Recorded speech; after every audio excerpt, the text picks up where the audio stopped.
Intermittent fasting has a 42% failure rate. And it's not because people lack discipline, it's because they're following advice designed to make them fail. Let's start with the most common assumption that derails almost everyone who tries this. People hear intermittent fasting and immediately think the magic is in the fasting window itself. Like the act of not eating for 16 hours is somehow burning fat on its own. So they obsess over the clock. They hit 16 hours, break their fast, and then eat whatever they want because they earned it. Pizza, chips, a giant bowl of pasta. And then they wonder why they're not losing weight. Here's the reality check. Intermittent fasting is not a free pass to eat garbage. It's a tool to help you manage your calorie intake more naturally by compressing your eating window. If you're still eating in a calorie surplus during that window, your body doesn't care how long you fasted. The math still doesn't work in your favor. Now, let's talk about the thing that quietly destroys more intermittent fasting attempts than anything else. Breaking your fast wrong. This one is sneaky because people think they're doing everything right. They've waited 16 hours, they're proud of themselves, and then they immediately reach for the most calorie-dense processed food they can find. Your body, after an extended fast, is primed for nutrient absorption. Hormones like insulin are at a low baseline, your cells are receptive, and this is the moment where your first meal can either work for you or completely against you. Smashing a massive refined carbohydrate-heavy meal, the moment your fasting window ends triggers a huge insulin spike, crashes your blood sugar, leaves you hungry again within 2 hours, and sets off a cascade of cravings for the rest of the day. Instead, break your fast with protein and fiber first. Eggs, some vegetables, lean meat. Give your body something it can actually use before you consider anything heavier. Here's something else that most people overlook entirely. Hydration during the fasting window. A shocking number of people do their fasting period almost completely dehydrated.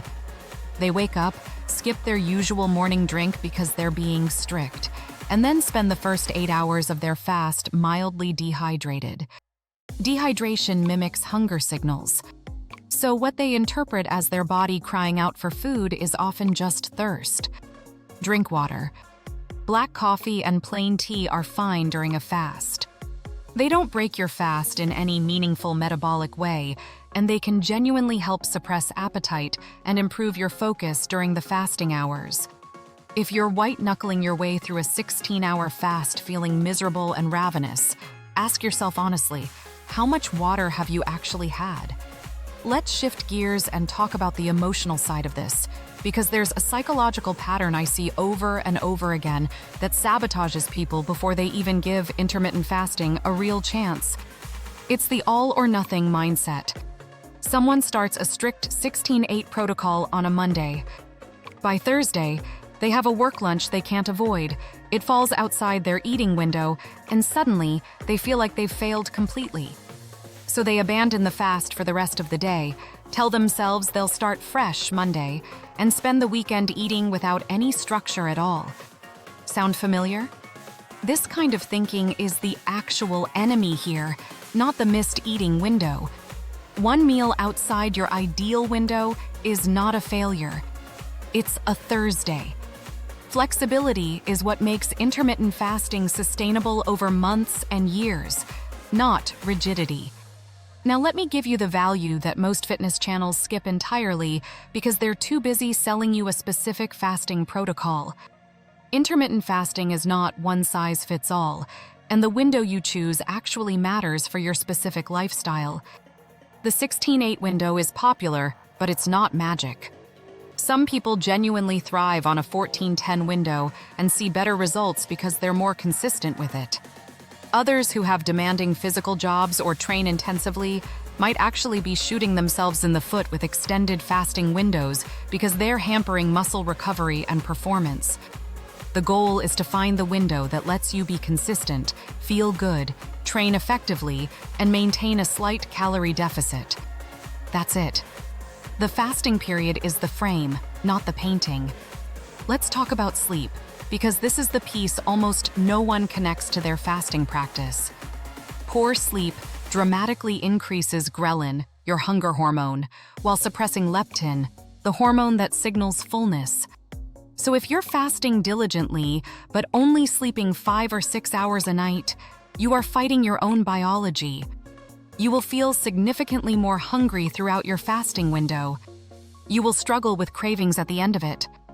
And you'll be far more likely to overeat when your eating window opens. 7 to 9 hours of sleep is not optional if you want intermittent fasting to actually work the way it's supposed to. Fix your sleep and watch your appetite during the fasting window become dramatically more manageable. Here's one more mistake that I want you to sit with for a moment, because it might be the most important one. People use intermittent fasting as a replacement for dealing with the actual quality of their diet instead of a complement to it. Intermittent fasting compresses when you eat. It does not automatically fix what you eat. If your eating window is filled with ultra-processed foods, refined sugars, low-protein meals, and almost no vegetables, you are leaving the majority of the benefits on the table. The research on intermittent fasting shows positive outcomes for metabolic health, inflammation, insulin sensitivity, and body composition. But those outcomes are dramatically amplified when the diet quality within the eating window is actually solid. Real food, adequate protein, plenty of vegetables, reasonable portions. When you combine those fundamentals with a consistent fasting window, that's when people see the dramatic transformations they were hoping for when they started. So let me pull this all together for you, because I want you to walk away from this video with a clear picture. You're probably not failing at intermittent fasting. You're likely making one or more of these completely fixable mistakes. You might be eating in a surplus during your window without realizing it. You might be breaking your fast with the wrong foods and triggering cravings for the rest of the day. You might be chronically underhydrated during your fasting hours. You might have an all-or-nothing mindset that makes one imperfect day spiral into a lost week. You might be following a protocol that doesn't actually fit your lifestyle or training demands. You might be sleeping poorly and wondering why you're always ravenous. Or you might be using fasting as a workaround for eating better, rather than building it on top of a genuinely good diet. Fix any one of these, and you'll see improvement. Fix several of them, and intermittent fasting starts working the way you always heard it could. The people who swear by it and have genuinely transformed their bodies aren't doing some secret advanced protocol. They're just consistently doing the basics correctly. Eating real food within their window, staying hydrated during their fast, sleeping well, training consistently, and not letting one imperfect day erase a week of good habits.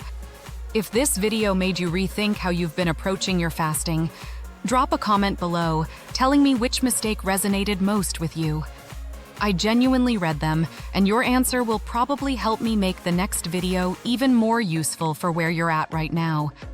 Hit subscribe if you want more of this kind of content, because I'm not here to sell you a protocol.